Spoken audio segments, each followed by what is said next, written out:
ಎಲ್ಲರಿಗೂ ನಮಸ್ಕಾರ. ಕರ್ನಾಟಕ ಪರೀಕ್ಷಾ ಪ್ರಾಧಿಕಾರ ಪ್ರತಿ ವರ್ಷ ಸಾಮಾನ್ಯ ಪ್ರವೇಶ ಪರೀಕ್ಷೆಯನ್ನು ನಡೆಸಿ ಅದರ ಒಂದು ರ್ಯಾಂಕ್ ಆಧಾರದ ಮೇಲೆ ವಿವಿಧ ವೃತ್ತಿಪರ ಕೋರ್ಸುಗಳಿಗೆ ಸೀಟು ಹಂಚಿಕೆಯನ್ನು ಮಾಡುತ್ತೆ.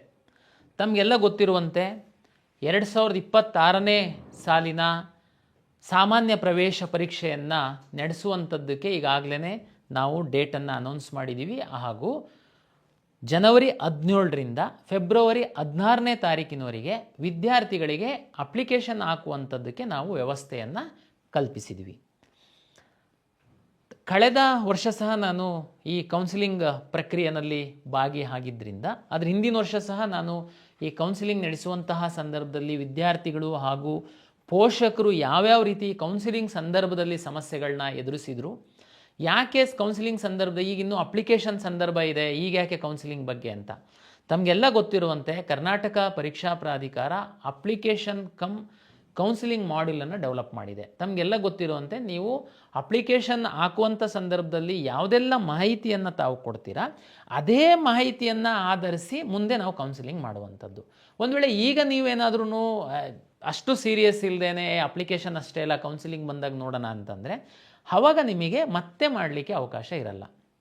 ಅದಕ್ಕಾಗಿ ಎಲ್ಲ ವಿದ್ಯಾರ್ಥಿಗಳು ಪೋಷಕರು ಈ ಅಪ್ಲಿಕೇಶನ್ನಲ್ಲಿ ಸರಿಯಾದ ಒಂದು ಜ್ಞಾನವಿಟ್ಟು ಸರಿಯಾದ ಮಾಹಿತಿಯನ್ನು ತುಂಬುವಂಥದ್ದು ನಿಮ್ಮ ಮುಂದಿನ ಕೌನ್ಸಿಲಿಂಗ್ ಪ್ರಕ್ರಿಯೆ ಸರಳವಾಗಿ ನಡೆಯಲಿಕ್ಕೆ ತುಂಬ ಸಹಾಯ ಆಗುತ್ತೆ.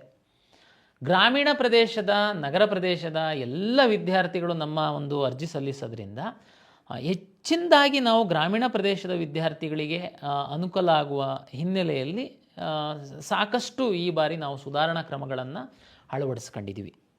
ತಮಗೆಲ್ಲ ಗೊತ್ತಿರುವಂತೆ ಈ ಪಾರದರ್ಶಕವಾಗಿ ನಡೀಬೇಕು, ಈ ಕೆಲವರೆಲ್ಲ ಏನು ಬೇರೆ ಬೇರೆ ರೀತಿ ಈ ಒಂದು ದುರುಪಯೋಗ ಪಡಿಸ್ಕೊಳ್ಳುವಂಥದ್ದನ್ನು ತಡೆಗಟ್ಟಬೇಕು. ಈ ಹಿನ್ನೆಲೆಯಲ್ಲಿ ನಾವು ಆಧಾರ್ ಬೇಸ್ಡ್ ಅಪ್ಲಿಕೇಶನ್ ಅಂತಂದರೆ ನೀವು ಆಧಾರ್ ನಂಬರು ತಮಗೆಲ್ಲ ಗೊತ್ತಿದೆ. ಇವತ್ತು ಭಾರತೀಯ ನಾಗರಿಕನಾಗಿದ್ದು 100% ಎಲ್ಲರೂ ಆಧಾರ್ ಕಾರ್ಡನ್ನು ತೆಗೆದುಕೊಂಡಿದ್ದಾರೆ. ತಾವು ಆಧಾರ್ ನಂಬರ್ ಹಾಕಿದರೆ ಯಾವ ತಮ್ಮ ಆಧಾರ್ ನಂಬರು ಮೊಬೈಲಿಗೆ ಲಿಂಕ್ ಆಗಿದೆ ಅದಕ್ಕೆ OTP ಬರುತ್ತೆ. ಅದರ ಆಧಾರದ ಮೇಲೆ ತಾವು ಅಪ್ಲಿಕೇಶನ್ ನ್ಯೂ ರಿಜಿಸ್ಟ್ರೇಷನನ್ನು ಮಾಡ್ತೀರಾ. ನಾವೀಗಾಗಲೇ ತಮಗೆ ಎಲ್ಲ ಮಾಧ್ಯಮಗಳ ಮೂಲಕ ತಮಗೆ ತಿಳಿಸಿದ್ದೀವಿ. ಆಧಾರಲ್ಲಿರುವಂತಹ ಹೆಸರು, SSLC ಮಾರ್ಕ್ಸ್ ಕಾರ್ಡಲ್ಲಿರುವಂತಹ ಹೆಸರು ಹಾಗೂ SSLC ಮಾರ್ಕ್ಸ್ ಕಾರ್ಡಲ್ಲಿರುವಂತಹ ಜನ್ಮ ದಿನಾಂಕ ಮತ್ತು ಆಧಾರ್ ಕಾರ್ಡಲ್ಲಿರುವಂತಹ ಜನ್ಮ ದಿನಾಂಕ ಒಂದೇ ಇರುವಂತೆ ದಯಮಾಡಿ ಪೋಷಕರು ನೋಡ್ಕೊಳ್ಬೇಕು. ಜೊತೆಗೆ ತಾವು ತಹಶೀಲ್ದಾರ್ ಆಫೀಸಿಂದ ಜಾತಿ ಮತ್ತು ಆದಾಯ ಪ್ರಮಾಣ ಪತ್ರವನ್ನು ತೆಗೆದುಕೊಳ್ತೀರಾ.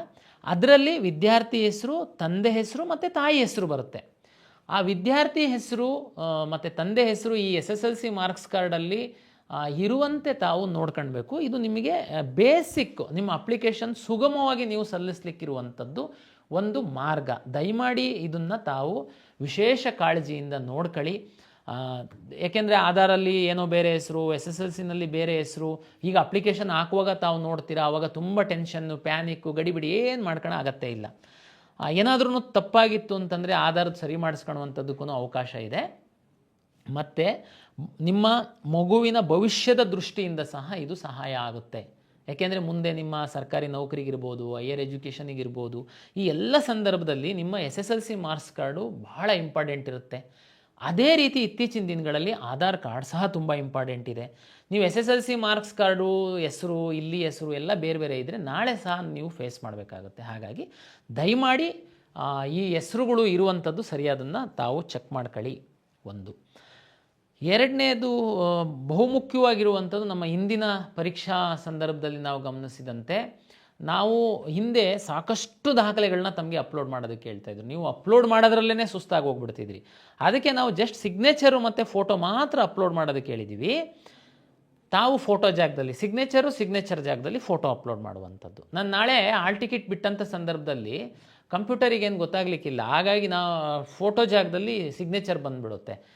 ಪರೀಕ್ಷೆಗೆ ನೀವು ಬರಬೇಕು ಅಂತಂದರೆ ನಿಮಗೆಲ್ಲ ಗೊತ್ತಿದೆ, ನಾವೀಗಾಗಲೇ ಟೆಕ್ನಾಲಜಿ ಬಳಸಿ ಯಾರು ಅರ್ಜಿ ಹಾಕಿದ್ದಾರೆ ಅವರೇನೇ ಪರೀಕ್ಷೆ ಬರೀಲಿಕ್ಕೆ ಬರ್ತಾ ಇದ್ದಾರಾ ಅಂತನ್ನುವಂಥದ್ದು ಪರೀಕ್ಷಾ ಕೇಂದ್ರದ ಹೊರಗಡೆ ನಾವು ಚೆಕ್ ಮಾಡ್ತಾ ಇದ್ದೀವಿ. AI ಬೇಸ್ಡ್ ಚೆಕ್ ಮಾಡಿ, ಅಲ್ಲಿ ನೀವು ಫೋಟೋ ಅಪ್ಲೋಡ್ ಮಾಡಿಲ್ಲ ಸರಿಯಾದ ರೀತಿಯಲ್ಲಿ ಅಂತಂದರೆ ನಮಗೆ ಅಲ್ಲಿ ಸಮಸ್ಯೆ ಆಗುತ್ತೆ, ನಿಮಗೆ ಪರೀಕ್ಷೆ ಬರೆಯುವಂಥ ಸಂದರ್ಭದಲ್ಲಿ ಸಮಸ್ಯೆ ಆಗುತ್ತೆ. ಜೊತೆಗೆ ನಾವು ಇನ್ನೂ ಒಂದು ಈ ಬಾರಿ ಇಂಪ್ಲಿಮೆಂಟ್ ಮಾಡಿದ್ವಿ, ತಮಗೆಲ್ಲ ಗೊತ್ತಿದೆ, ಯಾರು ಪರೀಕ್ಷೆ ಬರೆದಿದ್ದಾನೆ ವಿದ್ಯಾರ್ಥಿ, ಅದೇ ವಿದ್ಯಾರ್ಥಿ ಕಾಲೇಜಿಗೆ ಹೋಗಿ ಅಡ್ಮಿಷನ್ ಆಗಬೇಕು. ಅದೇ ಫೋಟೋನ ನಾವು ಕಾಲೇಜಲ್ಲಿ ಸಹ ಕ್ಯಾಪ್ಚರ್ ಮಾಡಿದ್ವಿ. ಅಂದರೆ ಇಲ್ಲಿ ಯಾವುದೇ ರೀತಿ ಮಾಲ್ ಪ್ರಾಕ್ಟೀಸ್ ಆಗಬಾರ್ದು, ಪಾರದರ್ಶಕವಾಗಿ ಪರೀಕ್ಷೆ ಆಗಬೇಕು, ಪರೀಕ್ಷೆ ಬರೆದವನಿಗೆ ರಿಸಲ್ಟ್ ಬರುತ್ತೆ, ಪರೀಕ್ಷೆ ಬರೆದವನು ಕಾಲೇಜಿಗೆ ಹೋಗಬೇಕು ಅನ್ನುವ ಹಿನ್ನೆಲೆಯಲ್ಲಿ ನಾವು ಅಭಿವೃದ್ಧಿಪಡಿಸಿರುವಂಥದ್ದು. ಅದಕ್ಕೆ ತಮ್ಮ ಸಹಕಾರ ಇರುತ್ತೆ ಅಂತೇಳಿ ಭಾವಿಸ್ತೀನಿ. ಹಾಗಾಗಿ ತಾವು ಒಳ್ಳೆ ರೀತಿ ಫೋಟೋನ ಅಪ್ಲೋಡ್ ಮಾಡಿ ಅಂತನ್ನುವಂಥದ್ದು ತಮ್ಮ ಒಂದು ವಿನಂತಿ. ಜೊತೆಗೆ ನಾವು ಈ ಅಪ್ಲಿಕೇಶನ್ ಹಾಕಿದ ನಂತರ ನಾವು ಕೌನ್ಸಿಲಿಂಗಲ್ಲಿ ತಮಗೆಲ್ಲ ಗೊತ್ತಿದೆ ಸಾಕಷ್ಟು ಬದಲಾವಣೆಗಳಾಗ್ತಾ ಇರುತ್ತೆ, ಹೊಸ ಮಾಹಿತಿ ಬರ್ತಿರುತ್ತೆ, 3 ರೌಂಡಲ್ಲಿ ಕೌನ್ಸಿಲಿಂಗ್ ಆಗುತ್ತೆ, ಈ ಟೈಮ್ ಟೇಬಲ್ಲು, ರಿಸಲ್ಟು, ಸಾಕಷ್ಟು ಪ್ರಕ್ರಿಯೆಗಳಿರುತ್ತೆ. ತಾವು ಕೆಲವರು ಮಾಧ್ಯಮದಲ್ಲಿ ಪೇಪರ್ ನೋಡ್ತೀರಾ, ಪೇಪರ್ ಓದಲ್ಲ, ಎಲ್ಲರೂ ಓದೋದಕ್ಕಾಗಲ್ಲ. ಅದಕ್ಕೆ ನಾವು ಕಳೆದ ವರ್ಷ ಎಫೆಕ್ಟಿವ್ ಆಗಿ ತಮ್ಮದು ರಿಜಿಸ್ಟರ್ಡ್ ವಾಟ್ಸಪ್ ನಂಬರಿಗೆ ನಾವು ಸಾಕಷ್ಟು SMS ಕಳಿಸಿದ್ವಿ. ಈ ಬಾರಿ ಸಹ ಆ ಸಿಸ್ಟಮ್ ಇಟ್ಟಿದ್ದೀವಿ. ಮುಂದುವರೆದು ಇಮೇಲ್ ಸಹ ನಾವು ತಗೊಂಡಿದ್ದೀವಿ, ಇಮೇಲಿಗೆ ಸಹ ನಾವು ಕಳಿಸ್ತೀವಿ. ಪ್ರತಿ ಸಾರಿ ನಾವು ಫ್ಯೂಚರಲ್ಲಿ ತಾವು ಲಾಗಿನ್ ಆಗುವಾಗ OTP ಬರುತ್ತೆ, ಅದು ರೆಗ್ಯುಲರ್ SMS ಬರುತ್ತೆ, ವಾಟ್ಸಪ್ಪಿಗೆ ಬರುತ್ತೆ. ನೀವು ಇಮೇಲ್ ID ಕೊಟ್ಟಿತ್ತು ಅಂತಂದರೆ ಇಮೇಲಿಗೆ ಸಹ ಬರುತ್ತೆ. ಹಾಗಾಗಿ ಇದನ್ನು ನಿಮಗೆ ತುಂಬ ಸರಿಯಾದ ಮಾಹಿತಿ ಸರಿಯಾದ ಸಮಯಕ್ಕೆ ಸಿಕ್ಕಬೇಕು. ನೀವು ಇನ್ಯಾರದೋ ವ್ಯಕ್ತಿಗಳ ಮೇಲೆ ಡಿಪೆಂಡ್ ಆಗಬಾರ್ದು ಅನ್ನುವ ಹಿನ್ನೆಲೆಯಲ್ಲಿ ನಾವು ಮಾಡಿದ್ದೀವಿ. ಹಾಗಾಗಿ ತಾವು ದಯಮಾಡಿ, ಹೌದು ಈಗೆಲ್ಲ ತುಂಬ ವಿದ್ಯಾರ್ಥಿಗಳು ಹಾಸ್ಟೆಲಲ್ಲಿ ಇರ್ತೀರ, ತಮ್ಮದು ಮೊಬೈಲ್ ನಂಬರ್ ಏನು ತಮ್ಮ ಕೈಯಲ್ಲಿ ಇರಲ್ಲ. ಆದರೆ ತಾವು ಹಾಕುವಾಗ ದಯಮಾಡಿ ತಮ್ಮ ಪೇರೆಂಟ್ಸಿಂದು ಮೊಬೈಲ್ ನಂಬರ್ ಹಾಕಿ. ಯಾಕೆಂದರೆ ಈ ಎಕ್ಸಾಮ್ ಮುಗಿದ ಮೇಲೆ ತಾವು ಪೇರೆಂಟ್ಸ್ ಜೊತೆ ಇರ್ತೀರ, ಹಾಗಾಗಿ ನಿಮ್ಮದೇ ಮೊಬೈಲ್ ನಂಬರ್ ಹಾಕಬೇಕಂತೇನಿಲ್ಲ. ಅಟ್ಲೀಸ್ಟ್ ನಿಮ್ಮ ಪೇರೆಂಟ್ಸ್ದು ಹಾಕಿ. ದಯಮಾಡಿ ಯಾರೋ ಸೈಬರ್ ಸೆಂಟರ್ದು ಇನ್ಯಾರ್ಯಾರ್ದೋ ಥರ್ಡ್ ವ್ಯಕ್ತಿಗಳದ್ದು ಕೊಡೋಕ್ಕೆ ಹೋಗಬೇಡಿ, ನಾಳೆ ನಿಮಗೆ ತೊಂದರೆ. ಯಾಕೆಂದರೆ ಎಲ್ಲ SMS ವಾಟ್ಸಪ್ದು ನಮ್ಮದು ಇನ್ಫಾರ್ಮೇಷನ್ ಅವ್ರಿಗೆ ಹೋಗ್ಬಿಡುತ್ತೆ. ಹಾಗಾಗಿ ದಯಮಾಡಿ ತಮ್ಮದು ಮೇಲ್ ID ಕ್ರಿಯೇಟ್ ಮಾಡಿ. ಎಲ್ಲ PUC ವಿದ್ಯಾರ್ಥಿಗಳಿದ್ದೀರಾ, ತುಂಬ ಅನುಕೂಲ ಆಗುತ್ತೆ. ನಿಮಗೆ ಮೇಲ್ ಸಹ ಬರುತ್ತೆ. ಓಕೆ, ಕಾಲೇಜಲ್ಲಿ ಮೊಬೈಲು ಕಂಪ್ಯೂಟರು ಎಲ್ಲ ನಿಮಗೆ ಅವಾಯ್ಡ್ ಮಾಡಿರ್ತಾರೆ, ಅಂಥ ಸಂದರ್ಭದಲ್ಲಿ ದಯಮಾಡಿ ಪೇರೆಂಟ್ಸ್ದು ಮೊಬೈಲ್ ನಂಬರ್ ಕೊಟ್ಟರೆ ನಾವು ಕಳಿಸುವಂಥ ವಾಟ್ಸಪ್ SMS ಇಮೇಲ್ ID ತಮ್ಮದು ಪೇರೆಂಟ್ಸ್ದು ಅಥವಾ ತಮ್ಮದು ಕೊಟ್ಟರೆ ನಾವು ಟೈಮ್ ಟು ಟೈಮ್ ಕಳಿಸುವಂಥ ತಮಗೆ ಮಾಹಿತಿ ಸಿಗುತ್ತೆ, ಇದು ಅನುಕೂಲ ಆಗುತ್ತೆ. ಓಕೆ, ಈಗ ಮುಖ್ಯವಾಗಿ ಇಡೀ ಅಪ್ಲಿಕೇಶನ್ನಲ್ಲಿ ಸಾಕಷ್ಟು ಸ್ಟೆಪ್ಸ್ ಇದೆ, ಅದೆಲ್ಲದನ್ನು ನಾನು ನಿಮಗೆ ಎಕ್ಸ್ಪ್ಲೈನ್ ಮಾಡಲಿಕ್ಕೆ ಹೋಗಲ್ಲ. ಅದು ನೀವು ಒಂದು ಸರಿ ಅಪ್ಲಿಕೇಶನ್ ಹಾಕಲಿಕ್ಕೆ ಕೂತ್ರೆ ತಮಗೆಲ್ಲ ಗೊತ್ತಾಗುತ್ತೆ. ಕಳೆದ 2 ವರ್ಷಗಳಲ್ಲಿ ತಾವು ಎಲ್ಲಿ ಮಿಸ್ಟೇಕ್ ಮಾಡಿದ್ರಿ, ಎಲ್ಲಿ ನೀವು ಹೆಚ್ಚು ಗಮನ ಕೊಡಬೇಕು ಅನ್ನುವಂಥದ್ದನ್ನು ಮಾತ್ರ ನಾನು ಫೋಕಸ್ ಮಾಡ್ತೀನಿ. ಅಂದರೆ ನಾಳೆ ನಿಮಗೆ ಸೀಟ್ ಅಲಾಟ್ಮೆಂಟಲ್ಲಿ ನಿಮಗೆ ತೊಂದರೆ ಆಗಬಾರ್ದು, ಅದು ನನ್ನ ಮುಖ್ಯ ಕಾಳಜಿ. ವಿಶೇಷವಾಗಿ ನೋಡಿ, ಕರ್ನಾಟಕ ರಾಜ್ಯದಲ್ಲಿ ಮೈನಾರಿಟಿ ಕಾಲೇಜಸ್ ಇದೆ, ಮುಸ್ಲಿಂ ಮೈನಾರಿಟೀಸ್ ಮತ್ತು ಕ್ರಿಶ್ಚಿಯನ್ ಮೈನಾರಿಟೀಸ್ ಕಾಲೇಜಸ್ ಇದೆ. ಈ ಸೀಟ್ ಶೇರಿಂಗಲ್ಲಿ ನಮ್ಮ ಮೆಡಿಕಲ್ ಸೀಟ್ ಶೇರಿಂಗಲ್ಲಿ, ಮೆಡಿಕಲ್ ಮತ್ತು ಡೆಂಟಲಲ್ಲಿ ಶೇರ್ಸು ಬೇರೆ ಬೇರೆ ಥರ ಪ್ಯಾಟ್ರನ್ ಇದೆ. ಅದು ನಾನು ಕೌನ್ಸಿಲಿಂಗ್ ಟೈಮಲ್ಲಿ ಹೇಳ್ತೀನಿ, ಇಲ್ಲಿ ಹೇಳಲಿಕ್ಕೆ ಹೋಗಲ್ಲ. ಇಲ್ಲಿ ನಾನು ಏನು ಹೇಳ್ತೀನಿ ಅಂತಂದರೆ, ಇಲ್ಲಿ KCET ಅಪ್ಲಿಕೇಶನ್ ಹಾಕಿದವರೇ ನೀಟ್ ಸಹ ಎಕ್ಸಾಮ್ ಬರೀತೀರಾ ನೀವು, ನಾವೇನು ಎಕ್ಸಾಮ್ ಕೊಡಲ್ಲ ನಿಮಗೆ. ಆದರೆ ಇದೇ ಅಪ್ಲಿಕೇಶನ್ನಿಗೆ ನಿಮ್ಮದು ನೀಟ್ ರಿಸಲ್ಟ್ ಬಂದಾದಮೇಲೆ ನೀಟ್ ರಿಜಿಸ್ಟ್ರೇಷನ್ ನಂಬರ್ ಎಂಟ್ರಿ ಮಾಡೋದಕ್ಕೆ ನಾವು ಎನೇಬಲ್ ಮಾಡ್ತೀವಿ. ನೀವು ಮತ್ತೊಂದು ಸರಿ ಎಲ್ಲ ಅಪ್ಲಿಕೇಶನ್ ತುಂಬ ಅಗತ್ಯ ಇಲ್ಲ. ನಮ್ಮ ಹತ್ರ 2 ಥರ ಕೆಟಗರಿ ಮಕ್ಕಳಿರ್ತಾರೆ. ಬರೀ ನೀಟ್ ಎಕ್ಸಾಮ್ ಬರೆಯೋರು ಇರ್ತಾರೆ. ನೀವು ಅಪ್ಲಿಕೇಶನ್ ಹಾಕಬೇಕಾ? ಹೌದು, ನೀವು ಅಪ್ಲಿಕೇಶನ್ ಹಾಕಿ, ನೀವು ನಮ್ಮ ಎಕ್ಸಾಮ್ ಬರೆಯೋ ಅಗತ್ಯ ಇಲ್ಲ. ನೀವು ನೀಟ್ ರಿಸಲ್ಟ್ ಬಂದಾಗ ನಾನು ರಿಜಿಸ್ಟ್ರೇಷನ್ ನಂಬರ್ ಹಾಕಕ್ಕೆ ಹೇಳ್ತೀನಿ, ನೀವು ನೀಟ್ ನಂಬರ್ ಹಾಕಿ, ನಮಗೆ ನ್ಯಾಷನಲ್ ಟೆಸ್ಟಿಂಗ್ ಏಜೆನ್ಸಿಯಿಂದ ನಿಮ್ಮದು ಡಾಟಾ ಬಂದಿರುತ್ತೆ, ನಾನು ಅದನ್ನು ನಿಮ್ಮದು ರ್ಯಾಂಕನ್ನು ನಾನು ನಿಮ್ಮ ಅಪ್ಲಿಕೇಶನ್ ಒಳಗಡೆ ಡಿಸ್ಪ್ಲೇ ಮಾಡ್ತೀನಿ. ಕೆಲವು ಮಕ್ಕಳು ನೀವು ನಮ್ಮ KCET ಅಪ್ಲಿಕೇಶನ್ನು ಹಾಕ್ತೀರಾ, ನಮ್ಮ ಎಕ್ಸಾಮ್ನೂ ಬರೀತೀರಾ, ನೀಟ್ ಎಕ್ಸಾಮ್ನೂ ಬರೀತೀರಾ. ನೀವು ಅಪ್ಲಿಕೇಶನ್ ಹಾಕಿರ್ತೀರಾ, ನಮ್ಮದು KCET ಎಕ್ಸಾಮ್ ಬರೀತೀರಾ, ನೀಟ್ ರಿಸಲ್ಟ್ ಬಂದಾಗ ನಿಮಗೆ ಸಹ ನೀಟ್ ನಂಬರ್ ಹಾಕೋದಕ್ಕೆ ನಾವು ಅವಕಾಶ ಕೊಡ್ತೀವಿ. ನಾವು ನ್ಯಾಷನಲ್ ಟೆಸ್ಟಿಂಗ್ ಏಜೆನ್ಸಿಯಿಂದ ನಿಮ್ಮ ರ್ಯಾಂಕನ್ನು ನಾವು ತಗೊಳ್ತೀವಿ. ಏನು ಕನ್ಫ್ಯೂಷನ್ ಬೇಡ. ಇದು 2 ಕೆಟಗರಿ ಮಕ್ಕಳು ನಮಗೆ ಬರುವಂಥದ್ದು. ಹಾಗಾಗಿ ನೀವು ಈಗ ಇನ್ಫಾರ್ಮೇಷನ್ ಕೊಡುವಂಥದ್ದು ಇಂಪಾರ್ಟೆಂಟು. ಯಾಕೆ ನಾನು ಈ ಪಾಯಿಂಟನ್ನು ಇಲ್ಲಿ ಹೇಳಿದೆ ಅಂದರೆ, ರಿಲಿಜಿಯಸ್ ಮೈನಾರಿಟಿ. ಈಗ ಉದಾಹರಣೆಗೆ ಒಂದು ಮುಸ್ಲಿಂ ವಿದ್ಯಾರ್ಥಿ ಇದ್ದಾನೆ, ಅವನು ನೀಟು ಎಕ್ಸಾಮು ಬರೀತಾನೆ, KCETನೂ ಬರೆದಿರ್ತಾನೆ. ಇಲ್ಲಿ ನೀವು ರಿಲಿಜಿಯಸ್ ಮೈನಾರಿಟಿನ ಅಂತ ನಾವು ಕೇಳಿದಾಗ, ನೀವು ಇಲ್ಲಿ 10 ವರ್ಷ ಕರ್ನಾಟಕದಲ್ಲಿ ಓದಿರುವಂಥದ್ದು ಮತ್ತು ನಿಮ್ಮ ರಿಲಿಜಿಯಸ್ ಮೈನಾರಿಟಿಗೆ ಸಂಬಂಧಪಟ್ಟಂತೆ ನಿಮ್ಮ ಒಂದು ಮಾಹಿತಿನ ತಹಶೀಲ್ದಾರ್ ಆಫೀಸಿಗೆ ಕೊಟ್ಟು, ತಹಶೀಲ್ದಾರಿಂದ ಒಂದು RD ನಂಬರ್ ಇರುವಂಥ ಒಂದು ಸರ್ಟಿಫಿಕೇಟನ್ನು ನೀವು ತಗೊಳ್ಬೇಕು. ನೀವು ತಗೊಂಡಿರಲ್ಲ. ನಾಳೆ ನಾನು ಎಡಿಟ್ ಆಪ್ಷನ್ ಎಲ್ಲ ಬಿಟ್ಟಾಗಲೂ ನೀವು ಸುಮ್ಮನೆ ಇರ್ತೀರಾ. ಮೆಡಿಕಲ್ ಸೀಟಿಗೆ ನೀವು ಪಾರ್ಟಿಸಿಪೇಟ್ ಮಾಡಿರ್ತೀರಾ. ನಾನು ರಿಸಲ್ಟ್ ಪಬ್ಲಿಷ್ ಮಾಡಿದಾಗ ರಿಲಿಜಿಯಸ್ ಮೈನಾರಿಟಿ ಕಾಲೇಜ್ಗಳಲ್ಲಿ ಕಟ್ ಆಫು ಸ್ವಲ್ಪ ಜಾಸ್ತಿ ನಿಮ್ಗಿಂತನೂ ಕಡಿಮೆ ಇರೋರಿಗೆ ಸಿಕ್ಬಿಟ್ಟಿರುತ್ತೆ. ಅವಾಗ ನೀವು ಬರ್ತೀರಾ, ಏನು ಸರ್ ಇದು ಅನ್ಯಾಯ, ನನಗೂ ಸಿಕ್ಕಿಲ್ಲ ಅವ್ರಿಗೆ ಸಿಕ್ಕಿದೆ, ಯಾಕೆಂದರೆ ನೀವು ರಿಲಿಜಿಯಸ್ ಮೈನಾರಿಟಿ ಸರ್ಟಿಫಿಕೇಟ್ ಹಾಕಿರಲ್ಲ. ಹಾಗಾಗಿ ದಯಮಾಡಿ ಈ ಮೆಡಿಕಲ್ಲು ಡೆಂಟಲ್ಲಿಗೆ ಸಂಬಂಧಪಟ್ಟಂತೆ 2 ವಿಷಯ ನಾನು ಕಳೆದ ವರ್ಷ ತುಂಬ ಇದು ಮಾಡಿದ್ದೀನಿ. ನೀವು ರಿಲಿಜಿಯಸ್ ಮೈನಾರಿಟಿ ಸರ್ಟಿಫಿಕೇಟ್ ಹಾಕುವಂಥದ್ದನ್ನು ದಯಮಾಡಿ ಹಾಕಿ ನೀವು ಆ ಸೌಲಭ್ಯ ಪಡಿಬೇಕು ಅಂತಂದರೆ. ಆಮೇಲೆ ಲಿಂಗ್ವಿಸ್ಟಿಕ್ ಮೈನಾರಿಟಿ ನೋಡಿ, ಭಾಷಾ ಅಲ್ಪಸಂಖ್ಯಾತ ಒಂದು ಮೀಸಲಾತಿ ಅಡಿ ಒಂದಷ್ಟು ಕಾಲೇಜುಗಳು ಕರ್ನಾಟಕದಲ್ಲಿ ರನ್ ಆಗುತ್ತೆ. ತಮಗೆಲ್ಲ ಗೊತ್ತಿರುವಂತೆ ಕರ್ನಾಟಕದಲ್ಲಿ ತಮಿಳು, ತೆಲುಗು, ಉರ್ದು ಮತ್ತು ತುಳು, ಕೊಡವ ಇದಕ್ಕೆ ಮಾತಾಡುವಂತಹ ಏನು ಅಲ್ಪಸಂಖ್ಯಾತರಿದ್ದೀರಾ, ಈ ಭಾಷೆಯನ್ನು ಮಾತಾಡುವಂಥವರು ನೀವು 1ರಿಂದ 12th ಸ್ಟ್ಯಾಂಡರ್ಡ್ ತನಕ ಯಾವುದಾದ್ರೂ ಒಂದು ಬೋರ್ಡ್ ಎಕ್ಸಾಮ್ ಮಾಡಿರಬೇಕು ಮತ್ತು 10 ವರ್ಷ ಕರ್ನಾಟಕದಲ್ಲಿ ಓದಿರಬೇಕು. ಇದಕ್ಕೆ ನೀವು ಸರ್ಟಿಫಿಕೇಟ್ ಹಾಕಬೇಕು. ಈ ಕಾಲೇಜ್ಗಳಲ್ಲಿ ನೀವು ಮೆಡಿಕಲ್ ಆರ್ ಡೆಂಟಲ್ ಸೀಟ್ ತಗೊಳ್ಬೇಕು ಅಂತಂದರೆ ನೀವು ಲಿಂಗ್ವಿಸ್ಟಿಕ್ ಮೈನಾರಿಟಿ ಸರ್ಟಿಫಿಕೇಟ್ನ ಹಾಕಬೇಕು. ಈ ಸರ್ಟಿಫಿಕೇಟು 1 to 10th ಅಂತಂದರೆ ನಿಮ್ಮ HM ಹಾಕ್ತಾರೆ, ಇವರು ಇಂಥ ಭಾಷೆ ಮಾತೃಭಾಷೆ ಇವ್ರದ್ದಿದೆ ಅಂತ, ಅದು BO ದೃಢೀಕರಣ ಮಾಡ್ತಾರೆ. ಫಸ್ಟ್ PUC ಸೆಕೆಂಡ್ PUCದು ನಿಮ್ಮದು ಕಾಲೇಜ್ ಪ್ರಿನ್ಸಿಪಾಲ್ ಸೈನ್ ಮಾಡ್ತಾರೆ, ಅದನ್ನು ನಿಮ್ಮ DDPU ಕೌಂಟ್ರ್ ಸೈನ್ ಮಾಡ್ತಾರೆ. ಇದು ಯಾವುದೇ ಆನ್ಲೈನ್ ಇಶ್ಯೂ ಆಗಲ್ಲ, ಆಫ್ಲೈನ್ ಮಾಡುವಂಥದ್ದು. ಈ ಸರ್ಟಿಫಿಕೇಟನ್ನು ಹಾಕಿ ನೀವು ಲಿಂಗ್ವಿಸ್ಟಿಕ್ ಮೈನಾರಿಟಿ ಕ್ಲೈಮ್ ಮಾಡಿತ್ತು ಅಂತಂದರೆ ಈ ಲಿಂಗ್ವಿಸ್ಟಿಕ್ ಮೈನಾರಿಟಿ ಕಾಲೇಜ್ ಏನಿದೆ ಮೆಡಿಕಲ್ ಡೆಂಟಲ್ಲು, ಅಲ್ಲಿ ನೀವು ಸೀಟನ್ನು ನಿಮಗೆ ತಗೊಳ್ಳುವಂಥದ್ದಕ್ಕೆ ಅನುಕೂಲ ಆಗುತ್ತೆ. ರೇಷಿಯೋ ಜಾಸ್ತಿ ಇರುತ್ತೆ, ನಿಮ್ಮದು ಕಟ್ ಆಫ್ ಸ್ವಲ್ಪ ಕಡಿಮೆ ಇರುತ್ತೆ. ನೀವು ಅಪ್ಲಿಕೇಶನ್ ಹಾಕುವಾಗ ನೀವು ಇದನ್ನು ಹಾಕದೆ ನಮ್ಮದು ಕೌನ್ಸಿಲಿಂಗ್ ಫಸ್ಟ್ ರೌಂಡ್ ಶುರು ಆದಮೇಲೆ ನೀವು ಬಂದು ನಮಗೆ ತುಂಬ ರಿಕ್ವೆಸ್ಟ್ ಮಾಡ್ತೀರಾ. ಆವಾಗ ದಯಮಾಡಿ ತಾವು ಅರ್ಥ ಮಾಡ್ಕೊಳ್ಳಿ, ಕೌನ್ಸಿಲಿಂಗ್ ಶುರು ಆದಮೇಲೆ ನಾವು ಮಧ್ಯದಲ್ಲಿ ಯಾರಿಗೆ ಬಿಡಲ್ಲ. ಅಂದರೆ ಉದಾಹರಣೆಗೆ ನೀವು ರಿಸಲ್ಟ್ ಬಿಟ್ಟಾದಮೇಲೆ ಫಸ್ಟ್ ರೌಂಡ್ ರಿಸಲ್ಟ್ ಬರುತ್ತೆ, ಬಂದಾದಮೇಲೆ ನಿಮಗೆ ರಿಯಲೈಸ್ ಆಗಿಬಿಡುತ್ತೆ, ಓ ನಾನು ಲಿಂಗ್ವಿಸ್ಟಿಕ್ ಮೈನಾರಿಟಿ ಹಾಕ್ಬಿಟ್ಟಿತ್ತು ಅಂದರೆ ನನಗೆ ಸೀಟ್ ಸಿಕ್ಬಿಡ್ತಿತ್ತು ಇಂಥ ಕಾಲೇಜಲ್ಲಿ, ನಾನು ಹಾಕಿ ಆವಾಗ ನೀವು ತಂದೆ ತಾಯಿ ಕರ್ಕೊಂಬರ್ತೀರಾ. ಆವಾಗ ನಾವು ಮಾಡೋದಕ್ಕಾಗಲ್ಲ, ಮಧ್ಯದಲ್ಲಿ ನಿಮಗೆ ತೋರಿಸೋದಕ್ಕೆ ಬರಲ್ಲ. ಒಂದು ಸರಿ ಕೌನ್ಸಿಲಿಂಗ್ ಶುರು ಆದಮೇಲೆ ರಿಸಲ್ಟ್ ಅನೌನ್ಸ್ ಮಾಡಿದ ಮೇಲೆ ಸೆಕೆಂಡ್ ರೌಂಡ್ ತನಕ ಮಧ್ಯದಲ್ಲಿ ಯಾರಿಗೆ ಬಿಡಲ್ಲ. ಹಾಗಾಗಿ ದಯಮಾಡಿ medical, dental, linguistic and religious minority ಇನ್ಸ್ಟಿಟ್ಯೂಷನ್ಸಲ್ಲಿ ಸೀಟು ಪಡೆಯುವಂತಹ ವಿದ್ಯಾರ್ಥಿಗಳು ದಯಮಾಡಿ ನಮ್ಮ ವೆಬ್ಸೈಟಲ್ಲಿ ಈ ಸರ್ಟಿಫಿಕೇಟ್ಗಳು ಡ್ರಾಫ್ಟ್ ಪ್ರತಿಗಳನ್ನ ಹಾಕಿದ್ದೀವಿ, ಅದನ್ನು ಡೌನ್ಲೋಡ್ ಮಾಡ್ಕೊಂಡು ಆ ಸರ್ಟಿಫಿಕೇಟನ್ನು ತೆಗೆದುಕೊಂಡು ಇಟ್ಕೊಳ್ಳಿ. ಇದು ಬಹಳ ಇಂಪಾರ್ಟೆಂಟ್ ಇದೆ. ಮತ್ತು ಅಪ್ಲಿಕೇಶನ್ ಹಾಕುವಾಗ ಸಹ ತಾವು ಹಾಕಬೇಕು. ಮತ್ತು ಇನ್ನೊಂದು ಇಂಪಾರ್ಟೆಂಟ್ ವಿಷಯ, SC ST ಮತ್ತು ಕೆಟಗರಿ 1 ಮಕ್ಕಳಿಗೆ, SC ST ಅವರಿಗೆ 10 ಲಕ್ಷದ ತನಕ ಆದಾಯ ಇದ್ದಂಥವರಿಗೆ ನೀವು ಇಂಜಿನಿಯರಿಂಗು ಯಾವುದು, ನಮ್ಮದು medical, engineering, dental, pharm sciences ಯಾವುದು ಸೀಟ್ ತಗೊಳ್ಳಿ, ನಿಮಗೆ ಫೀಸ್ ಕಟ್ಟುವಂಥ ಅಗತ್ಯ ಇಲ್ಲ. ನಮ್ಮಲ್ಲಿ ನೀವು ಫೀಸ್ ಕಟ್ಟಬೇಕು. ಯಾವಾಗ ಸೋಷಲ್ ವೆಲ್ಫೇರ್ ಡಿಪಾರ್ಟ್ಮೆಂಟಿಂದ ನಿಮಗೆ ಫೀಸು ರೀಎಂಬರ್ಸ್ ಆದಮೇಲೆ ನೀವು ಫೀಸ್ ಕಟ್ಟಬೇಕು. ನಮ್ಮ ಸರ್ಕಾರಿ ಕೋಟಾದ ಸೀಟುಗಳನ್ನು ಪಡೆಯುವಂತಹ ವಿವಿಧ ಪ್ರೊಫೆಷನಲ್ ಕೋರ್ಸ್ಗಳ SC ST ವಿದ್ಯಾರ್ಥಿಗಳು ತಮ್ಮ ಕುಟುಂಬದ ಆದಾಯ 10 ಲಕ್ಷದಕ್ಕಿಂತ ಒಳಗಿದ್ದಲ್ಲಿ ತಾವು ಕೌನ್ಸಿಲಿಂಗಲ್ಲಿ ಸೀಟ್ ಸಿಕ್ಕಿದ ನಂತರ ಕಾಲೇಜಿಗೆ ಹಾಗೇ ಹೋಗಿ ತಾವು ಜಾಯಿನ್ ಆಗಬೇಕು. ಸೋಷಲ್ ವೆಲ್ಫೇರ್ ಡಿಪಾರ್ಟ್ಮೆಂಟಿಂದ ನಿಮಗೆ ಫೀಸ್ ಬಂದ ನಂತರ ಆ ಕಾಲೇಜಿಗೆ ಕಟ್ಟಬೇಕು.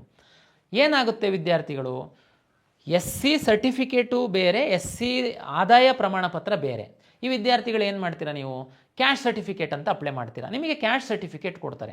ಈ ಉದ್ಯೋಗದಲ್ಲೆಲ್ಲ ಏನು SC ST ಸರ್ಟಿಫಿಕೇಟ್ ಇದ್ದರೆ ಸಾಕು, ಇನ್ಕಮ್ ಇಂಪಾರ್ಟೆಂಟ್ ಇಲ್ಲ.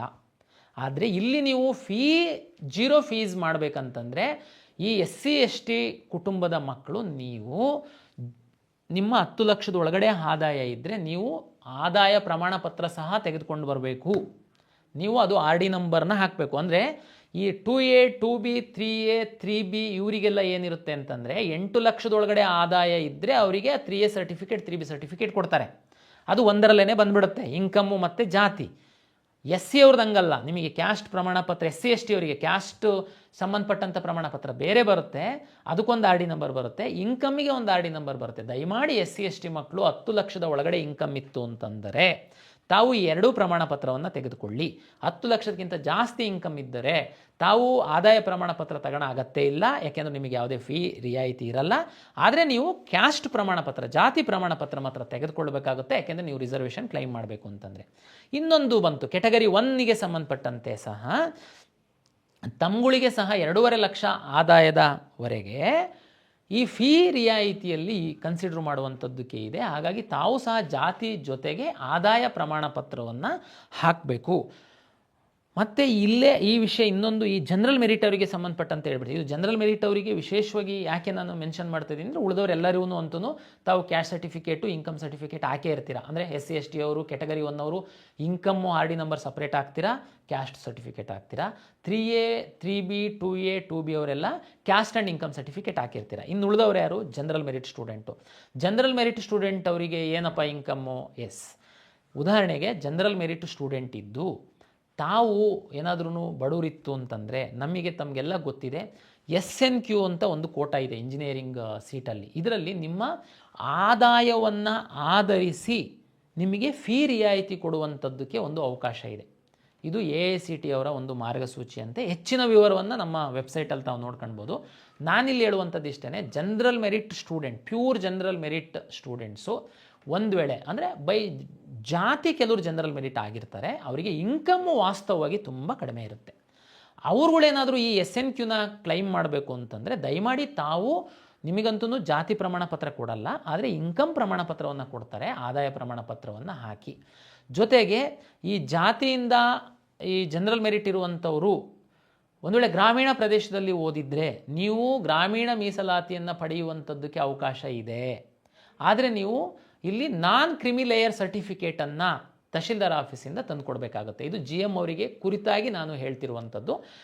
ಇದ್ರ ಬಗ್ಗೆ ಹೆಚ್ಚಿನ GM ಅಂತಿದ್ದಂಗೆ ಸುಮ್ಮನೆ GM ಹಾಕ್ಬಿಡ್ತಾರೆ. ಉದಾಹರಣೆಗೆ ಯಾವುದೋ ಒಂದು ತುಂಬ ಒಂದು ಜಾತಿಯಲ್ಲಿ GM ಇದ್ದು ಅವರು ತುಂಬ ಬಡವರು ಇರ್ತಾರೆ, ಏನೋ ಕೂಲಿ ಮಾಡ್ತಿರ್ಬೋದು, ಏನೋ ಬೇರೆ ವೃತ್ತಿ ಮಾಡ್ತಿರ್ಬೋದು, ಆದರೆ ಅವ್ರದ್ದು ಇನ್ಕಮ್ ತುಂಬ ಕಡಿಮೆ ಇರುತ್ತೆ. GM ಅನ್ನೋ ಕಾರಣಕ್ಕೋಸ್ಕರ ಅವರು ಇನ್ಕಮ್ ಸರ್ಟಿಫಿಕೇಟೇ ಹಾಕಲ್ಲ. ನೀವು ಒಂದು ವೇಳೆ ಮೆರಿಟೋರಿಯಸ್ ಇದ್ದು ನಿಮ್ಮದು ಇನ್ಕಮ್ ತುಂಬ ಕಡಿಮೆ ಇತ್ತು ಅಂತಂದರೆ ನಿಮಗೆ ಈ ಇಂಜಿನಿಯರಿಂಗ್ ಸೀಟ್ ಪಡೆಯುವಂಥ ಸಂದರ್ಭದಲ್ಲಿ SNQಗೆ ನಿಮ್ಮನ್ನು ಇನ್ಕಮ್ ಆಧಾರದ ಮೇಲೆ ಕನ್ಸಿಡರ್ ಮಾಡುವಂಥದ್ದಕ್ಕೆ ಅವಕಾಶ ಇರೋದ್ರಿಂದ ದಯಮಾಡಿ ತಾವು ಅದನ್ನು ಸದುಪಯೋಗ ಪಡಿಸ್ಕೊಳ್ಬೇಕು ಅಂತಂದರೆ ಇನ್ಕಮ್ ಸರ್ಟಿಫಿಕೇಟ್ ಹಾಕಬೇಕು.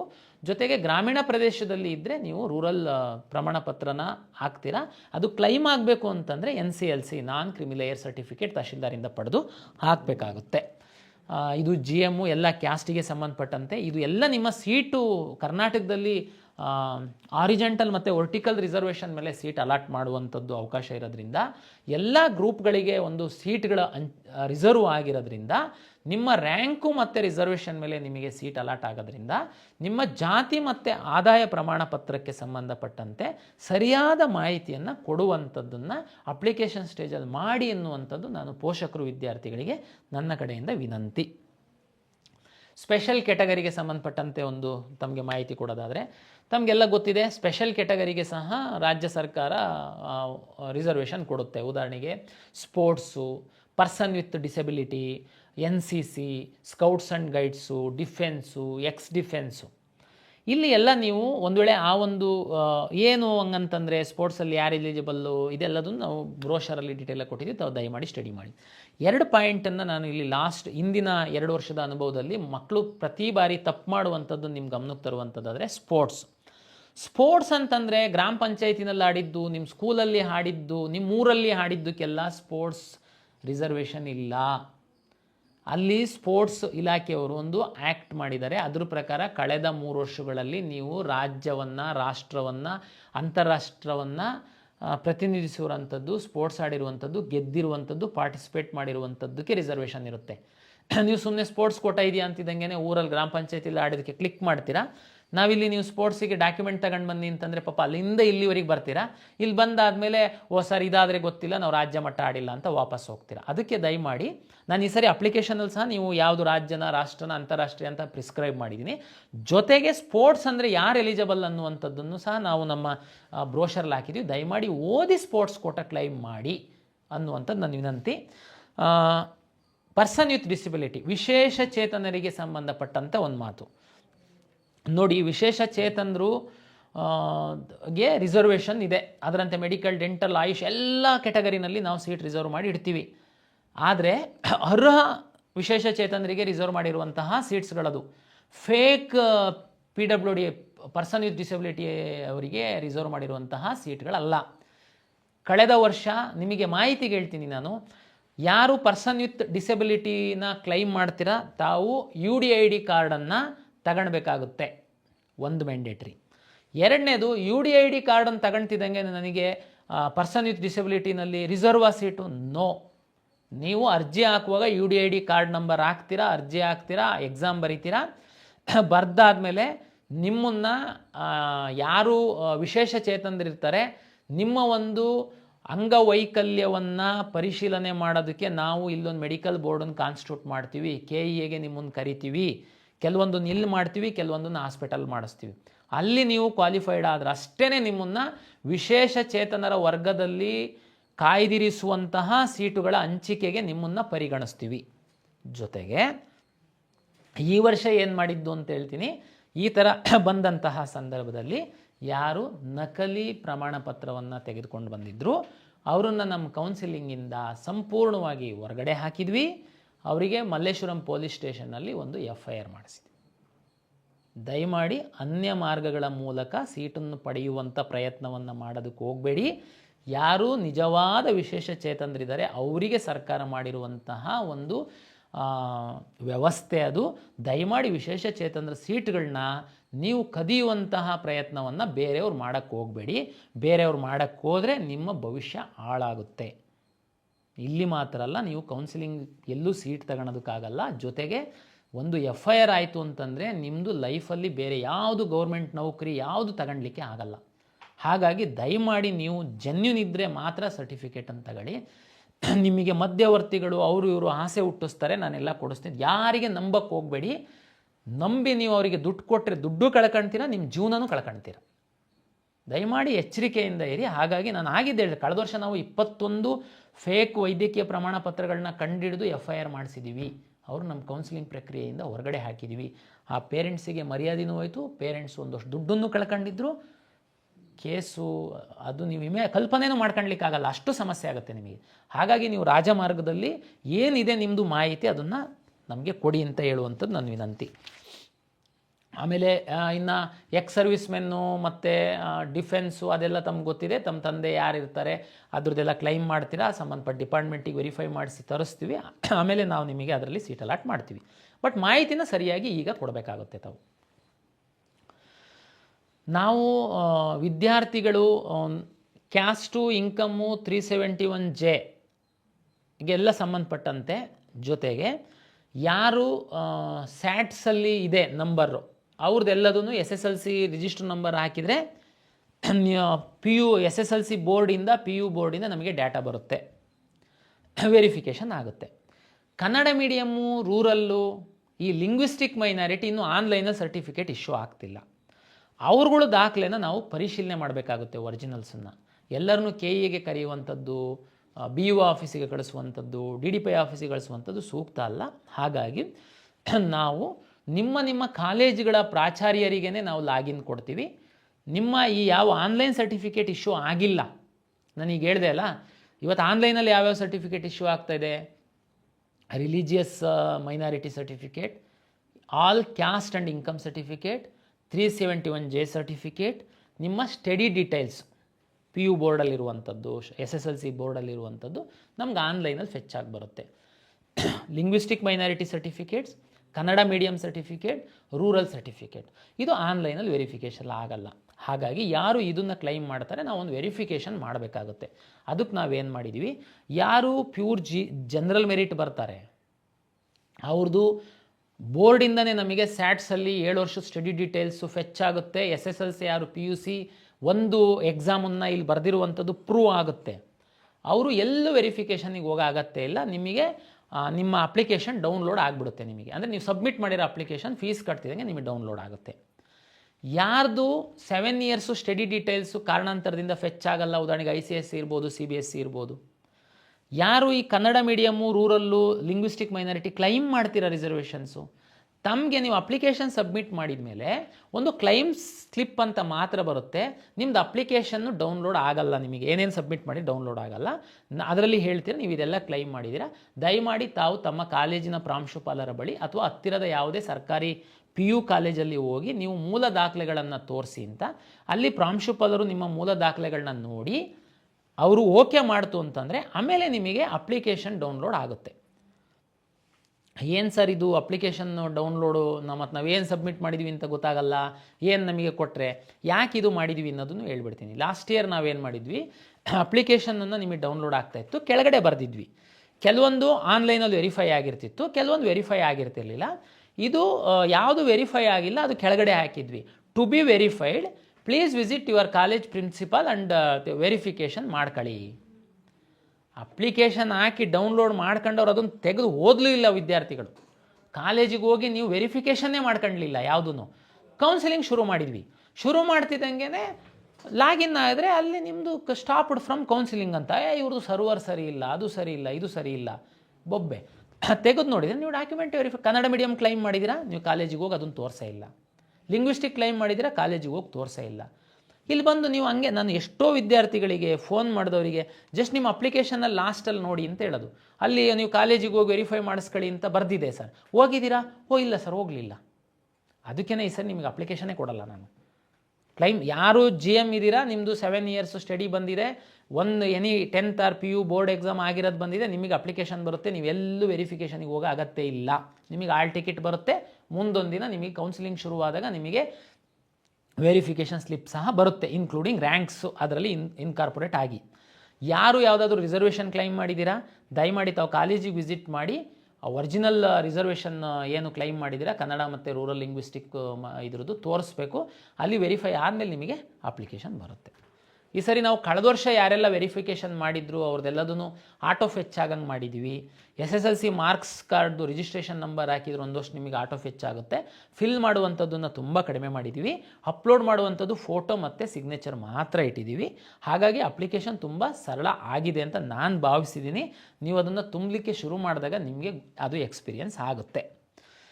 ಗಡಿಬಿಡಿ ಮಾಡಬೇಡಿ, ನಾಳೆಯಿಂದ ಅಪ್ಲಿಕೇಶನ್ ಲೈವ್ ಮಾಡ್ತಾಯಿದ್ದೀವಿ. ಯಾರು ಪ್ಯೂರ್ GM ಇದ್ದೀರಾ ನೀವು ಬೇಕಾದರೆ ತುಂಬಿ.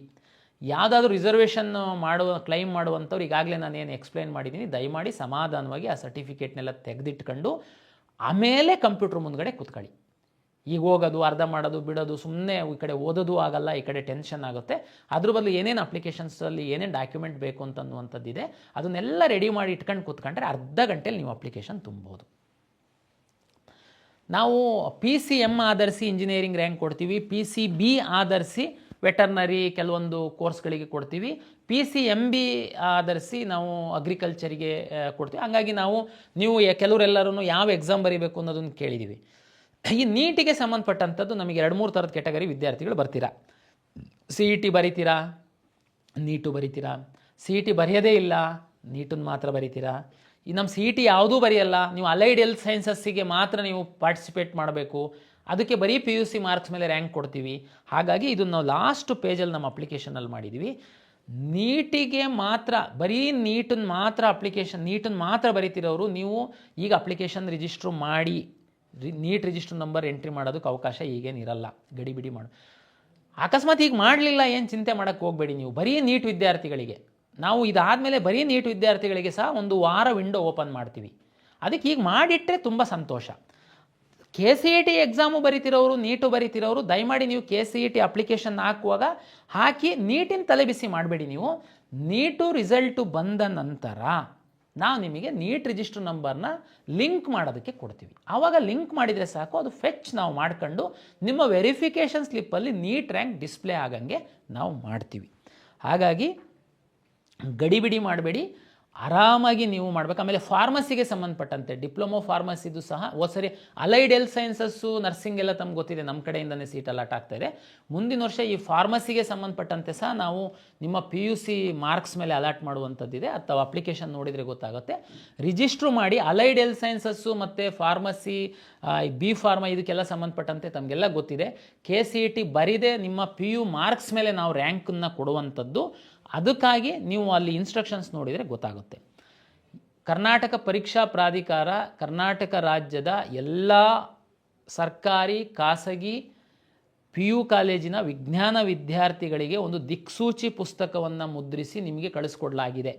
ನಿಮ್ಮ PU ಇಲಾಖೆಯ ಮುಖಾಂತರ ನಾವು ಕಳಿಸಿದ್ದೀವಿ. ನಿಮ್ಮ ಪ್ರಾಂಶುಪಾಲರು ನಿಮಗೆ ಕಳಿಸ್ತಾರೆ. ಒಂದು 52 ಪುಟದ ಒಂದು ಪುಸ್ತಕ. ದಯಮಾಡಿ ವಿದ್ಯಾರ್ಥಿಗಳು ನೀವು ಅಪ್ಲಿಕೇಶನ್ ಹಾಕೋದ್ರೊಳಗಡೆ ಒಂದು ಸರಿ ಓದಿ ಪೂರ್ತಿ. ಎಲ್ಲ ಅದರಲ್ಲಿ ಇನ್ಕಾರ್ಪೊರೇಟ್ ಮಾಡಿದ್ದೀವಿ ನಾವು. ತಮಗೆ ತುಂಬ ಸಹಾಯ ಆಗುತ್ತೆ. ಜೊತೆಗೆ ನಿಮ್ಮ ಕಾಲೇಜಿನ ಎಲ್ಲ ವಿಜ್ಞಾನ ಶಿಕ್ಷಕರಿಗೆ ನಾವು ಅಪ್ಲಿಕೇಶನ್ ತುಂಬುವ ಕುರಿತು ನಾವು ಕಳೆದ 10 ದಿವಸಗಳಿಂದ ನಾವು ತರಬೇತಿಯನ್ನು ಆನ್ಲೈನ್ ಮೂಲಕ ಕೊಟ್ಟಿದ್ದೀವಿ. ಏನೇ ಡೌಟ್ಸ್ ಇತ್ತು ಅಂತಂದ್ರೂ ತಾವು ತಮ್ಮ ಕಾಲೇಜಿನ ಇವರಿಗೆ ಉಪನ್ಯಾಸಕರಿಗೆ ಕೇಳಿದರೆ ಅವರು ಸಹ ಕ್ಲಾರಿಫೈ ಮಾಡ್ತಾರೆ. ಜೊತೆಗೆ ನಾನು ಹೇಳಿದಂತೆ ನೀವು ಕಾಲೇಜಲ್ಲೇ ಆ ಸೌಲಭ್ಯನ ಬಳಕೆ ಮಾಡಬೇಕು. ಕಾಲೇಜವರಿಗೆ ಸಹ ನಾವು ರಿಕ್ವೆಸ್ಟ್ ಮಾಡಿದ್ವಿ, ದಯಮಾಡಿ ತಾವು ಕಾಲೇಜಲ್ಲೇ ಅಪ್ಲಿಕೇಶನ್ ಹಾಕ್ಸಿ ಅಂತ. ಸೈಬರ್ ಸೆಂಟ್ರಿಗೆ ಹೋಗಿ ಅಪ್ಲಿಕೇಶನ್ ಹಾಕಬೇಡಿ, ಅಲ್ಲಿಂದ ನಿಮಗೆ ತೊಂದರೆ ಆಗುತ್ತೆ ಅಂತ ಖಂಡಿತ ನಾನು ಹೇಳಲ್ಲ. ಆದರೆ ಸೈಬರ್ ಸೆಂಟ್ರಿಗೆ ಹೋಗಿ ಅಪ್ಲಿಕೇಶನ್ ಹಾಕುವಾಗ ದಯಮಾಡಿ ವಿದ್ಯಾರ್ಥಿ ಅವರ ಪಕ್ಕದಲ್ಲಿ ಕುಳಿತುಕೊಂಡು ನಮ್ಮ ದಿಕ್ಸೂಚಿ ಒಂದು ಸರಿ ಓದಿ ನಿಮ್ಮ ಮೀಸಲಾತಿ ನಿಮ್ಮ ಮಾಹಿತಿಯನ್ನು ಸರಿಯಾಗಿ ತುಂಬಿ, ನಿಮ್ಮ ಅಥವಾ ನಿಮ್ಮ ಪೋಷಕರ ಮೊಬೈಲ್ ನಂಬರನ್ನೇ ಕೊಡಿ, ನಿಮ್ಮ ಅಥವಾ ನಿಮ್ಮ ಪೋಷಕರ ಇಮೇಲ್ ಐ ಡಿನೇ ಕೊಡಿ. ದಯಮಾಡಿ ಆ ಸೈಬರ್ ಸೆಂಟರ್ ಅವರಿಗೆ ಪೂರ್ತಿ ಕೊಟ್ಬಿಟ್ಟು ನೀನೇ ಅಪ್ಲಿಕೇಶನ್ ಹಾಕು ಅಂತ ಹೇಳಕ್ಕೆ ಹೋಗಬೇಡಿ. ಅಲ್ಲಿ ಏನಾಗುತ್ತೆ ಪ್ರಾಬ್ಲಮ್ಮು, ಆ ಅಪ್ಲಿಕೇಶನ್ ಅವ್ರು ಹಾಕೋದ್ರ ಜೊತೆಗೆ OTP ಗೋಸ್ಕರ ಅವ್ರ ಮೊಬೈಲ್ ನಂಬರ್ ಹಾಕ್ತಾರೆ. ನಾವೆಲ್ಲ ಇನ್ಫಾರ್ಮೇಷನ್ ಅವ್ರಿಗೆ ಕಳಿಸ್ತಿರ್ತೀವಿ. ಕೌನ್ಸಿಲಿಂಗ್ ಟೈಮಲ್ಲಿ ನಿಮಗೇನು ಕಮ್ಯುನಿಕೇಷನ್ ಆಗಲ್ಲ. ಹಾಗಾಗಿ ಎಲ್ಲರ ಮನೆಯಲ್ಲಿ ಕಂಪ್ಯೂಟರ್ ಇರುತ್ತೆ ಅಂತ ನಾನು ಹೇಳಲ್ಲ. ಹಾಗಾಗಿ ನೀವು ಊರಲ್ಲಿರುವಂಥ ನಮ್ಮ ಗ್ರಾಮ 1 ಕೇಂದ್ರಗಳಲ್ಲಿ ಸೈಬರ್ ಸೆಂಟ್ರಲ್ಲಿ ನೀವು ಡಿಪೆಂಡ್ ಆಗ್ಬೋದು, ನೀವು ಹೋಗ್ಬೋದು. ಬಟ್ ಆದರೆ ನೀವು ಅವರ ಜೊತೆ ಕುತ್ಕೊಂಡು ನಿಮ್ಮ ಅಪ್ಲಿಕೇಶನ್ ತುಂಬಿ ಸಬ್ಮಿಟ್ ಮಾಡಬೇಕು ಅನ್ನೋದು ವಿದ್ಯಾರ್ಥಿಗಳಿಗೆ, ಪೋಷಕರಿಗೆ ನನ್ನ ವಿನಂತಿ. ಯಾರು ಗಡಿಬಿಡಿ ಮಾಡಬೇಡಿ, ಅಪ್ಲಿಕೇಶನ್ನ ಸರಿಯಾದ ರೀತಿ ತುಂಬಿ. ಈಗೇನೋ ತಪ್ಪಾಕಿ ಸಬ್ಮಿಟ್ ಮಾಡಿಬಿಟ್ಟೆ, ತಪ್ಪಾಗಿ ಹೋಗ್ಬಿಡು, ಏನು ಚಿಂತೆ ಮಾಡಬೇಡಿ. ನಾವು ಲಾಸ್ಟ್ ಡೇಟ್ ತನಕ ಎಡಿಟಿಗೆ ಆಪ್ಷನ್ ಇಟ್ಟಿರ್ತೀವಿ. ಆದರೆ ನೀವು ಇದೆಲ್ಲ ಎಡಿಟ್ ಮಾಡಿ ಎಲ್ಲ ಫೈನಲ್ ಆದಮೇಲೆ ಕಾಲೇಜಿಗೆ ಹೋಗಿ ಪ್ರಿನ್ಸಿಪಲ್ ಹತ್ರ ವೆರಿಫಿಕೇಷನ್ ಮಾಡಿಸಿದ ಮೇಲೆ ಮಾತ್ರ ಫ್ರೀಸ್ ಆಗುತ್ತೆ. ಈಗ ನೀವು 2A ಇರುತ್ತೆ, ನೀವು ಸರ್ಟಿಫಿಕೇಟೇ ಹಾಕಲ್ಲ, ಗಡಿಬಿಡಿನಲ್ಲಿ ಹಾಕ್ಬಿಡ್ತೀರಾ. ಆಮೇಲೆ ಕಾಲೇಜಿಗೂ ಹೋಗ್ತೀರಾ, ಕನ್ನಡ ಮೀಡಿಯಮ್ ಊರಲ್ಲೆಲ್ಲ ತೋರಿಸ್ತೀರಾ, ವೆರಿಫಿಕೇಷನ್ ಆಗುತ್ತೆ. ಆಮೇಲೆ ಒಂದು ವಾರ ಆದಮೇಲೆ ಇಲ್ಲ ನಾನು ತಹಶೀಲ್ದಾರಿಗೆ ಅಪ್ಲೈ ಮಾಡಿದ್ದೆ, 2A ಸರ್ಟಿಫಿಕೇಟ್ ಈಗ ಬಂದಿದೆ, ಈಗ ಹಾಕಬೇಕು ಅಂತಂದರೆ ನೀವು ಎಡಿಟ್ ಮಾಡೋಕ್ಕಾಗಲ್ಲ. ಒಂದು ವೇಳೆ ತಹಶೀಲ್ದಾರಿಗೆ ಹಾಕಿದ್ದೀರಾ ಅಪ್ಲೈ ಮಾಡೋದಕ್ಕೆ ಅಂತಂದರೆ ದಯಮಾಡಿ ಆ ಸರ್ಟಿಫಿಕೇಟ್ ನಿಮಗೆ ಬರೋ ತನಕ ವೆಯ್ಟ್ ಮಾಡಿ, ಅದನ್ನು ಹಾಕಿ ನಂತರ ಕಾಲೇಜಿಗೆ ದಾಖಲೆ ಪರಿಶೀಲನೆಗೆ ಹೋಗಿ. ದಾಖಲೆ ತಹಶೀಲ್ದಾರು ಕಾಲೇಜಿನ ಪ್ರಾಂಶುಪಾಲರು ದಾಖಲೆಗಳನ್ನ ಪರಿಶೀಲನೆ ಮಾಡಿ ಅವರು ಸಬ್ಮಿಟ್ ಮಾಡಿದ ಮೇಲೆ ಫೈನಲ್ ಮತ್ತೆ ಎಡಿಟ್ ಮಾಡೋಕ್ಕಾಗಲ್ಲ ತಾವು. ಹಾಗಾಗಿ ದಯಮಾಡಿ ನೀವು ಅಪ್ಲಿಕೇಶನ್ ಸರಿಯಾಗಿ ತುಂಬಿ ಎಲ್ಲ ಸರಿ ಇದೆ ಅನ್ನೋದನ್ನು ಖಾತ್ರಿಪಡಿಸ್ಕೊಂಡು, ನಿಮ್ಮ ಎಲ್ಲ ಮೀಸಲಾತಿಯನ್ನು ನೀವು ಹಾಕಿದಿರಾ ಅನ್ನುವಂಥದ್ದನ್ನು ಖಾತ್ರಿಪಡಿಸ್ಕೊಂಡು ನಿಮ್ಮ ಕಾಲೇಜಿನ ಪ್ರಾಂಶುಪಾಲರ ಹತ್ರ ಹೋಗಿ ಮೂಲ ದಾಖಲೆಗಳನ್ನ ತೋರಿಸಿ ಅವರೊಂದು ಸರಿ ನೋಡಿ ಸಬ್ಮಿಟ್ ಮಾಡ್ತಾರೆ. ಅಲ್ಲಿಗೆ ನಿಮ್ಮದು ಅಪ್ಲಿಕೇಶನ್ ಕಂಪ್ಲೀಟ್ ಆಗುತ್ತೆ, ನಿಮಗೆ ಹಾಲ್ ಟಿಕೆಟ್ ಬರುತ್ತೆ.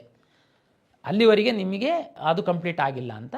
ಒಂದು ವೇಳೆ ಅಪ್ಲಿಕೇಶನ್ ಅರ್ಧ ತುಂಬಿದ್ದೀರಾ ಇಲ್ಲ ಪೂರ್ತಿ ತುಂಬಿದ್ದೀರಾ, ಕಾಲೇಜಿಗೆ ಹೋಗಿ ಸಬ್ಮಿಟ್ ಮಾಡಿಲ್ಲ, ಇನ್ನೂ ವೆರಿಫಿಕೇಷನ್ ಮಾಡಿಸ್ಕೊಂಡಿಲ್ಲ, ಏನೋ ಒಂದು ಬದಲಾವಣೆ ಮಾಡಬೇಕು ಅಂತ ಬರುತ್ತೆ, ನೀವು ಮಾಡ್ಬೋದು. ಎಡಿಟ್ ಮಾಡ್ಕೊಂಡು ನೀವು ಮಾಡ್ಬೋದು. ಪ್ರತಿ ಸರಿ ಎಡಿಟ್ ಮಾಡುವಾಗ ನಿಮ್ಮ OTP ಮತ್ತೊಂದು ಬರುತ್ತೆ. ಅದು ತುಂಬ ಸರಳೀಕರಣ ಮಾಡಿದ್ದೀವಿ, ನಿಮಗೆ ಅನುಕೂಲ ಆಗುತ್ತೆ ಅಂತ ನಾನು ಭಾವಿಸ್ತೀನಿ. ಇದು ಕರ್ನಾಟಕ ಪರೀಕ್ಷಾ ಪ್ರಾಧಿಕಾರದ ವತಿಯಿಂದ ವಿದ್ಯಾರ್ಥಿಗಳಿಗೆ ಹಾಗೂ ಪೋಷಕರಿಗೆ ಅಪ್ಲಿಕೇಶನ್ಗೆ ಸಂಬಂಧಪಟ್ಟಂತಹ ಮಾಹಿತಿಯನ್ನು ನಾನು ತಮ್ಮೊಂದಿಗೆ ಹಂಚ್ಕೊಂಡಿದ್ದೀನಿ. ದಯಮಾಡಿ ಗಾಬರಿ ಆಗಬೇಡಿ, ತಪ್ಪು ಮಾಹಿತಿಯನ್ನು ಕೊಡಬೇಡಿ, ಸರಿಯಾದ ಮಾಹಿತಿಯನ್ನು ತಾವು ಕೊಡಬೇಕು. 1 ತಿಂಗಳು ಸಾಕಷ್ಟು ಸಮಯವನ್ನು ತಮಗೆ ಕೊಟ್ಟಿದ್ದೀವಿ. ಸಮಾಧಾನವಾಗಿ ಅಪ್ಲಿಕೇಶನ್ ತುಂಬಿ ಒಳ್ಳೆ ರೀತಿಯಲ್ಲಿ ಈ ಸರಿ ನಾವು ನಡೆಸುವಂಥದ್ದಕ್ಕೆ ಸಾಕಷ್ಟು ತಯಾರಿಯನ್ನು ಪ್ಲ್ಯಾನ್ಗಳನ್ನು ಮಾಡಿಕೊಂಡಿದ್ದೀವಿ. ಹಾಗಾಗಿ ತಮಗೆ ಯಾವುದೇ ಹಂತದಲ್ಲಿ ಏನಾದ್ರೂ ತಪ್ಪುಗಳು, ಗೊಂದಲಗಳು, ಡೌಟ್ಸ್ ಇತ್ತು ಅಂತಂದರೆ ತಾವು ತಮ್ಮ ಉಪನ್ಯಾಸಕರ ಜೊತೆಗೆ ನಮ್ಮ ಕಾಲ್ ಸೆಂಟ್ರಿಗೆ ಸಹ ತಾವು ಕೇಳ್ಬೋದು. ಅವರು ಸಹ ನಿಮಗೆ ಸಹಾಯ ಮಾಡ್ತಾರೆ, ಮಾರ್ಗದರ್ಶನ ಮಾಡ್ತಾರೆ ಅಂತ ಹೇಳ್ತಾ ಎಲ್ಲ ಪೋಷಕರು, ವಿದ್ಯಾರ್ಥಿಗಳಿಗೆ ಮತ್ತೊಮ್ಮೆ ಕರ್ನಾಟಕ ಪರೀಕ್ಷಾ ಪ್ರಾಧಿಕಾರದ ವತಿಯಿಂದ ನಮಸ್ಕಾರಗಳು.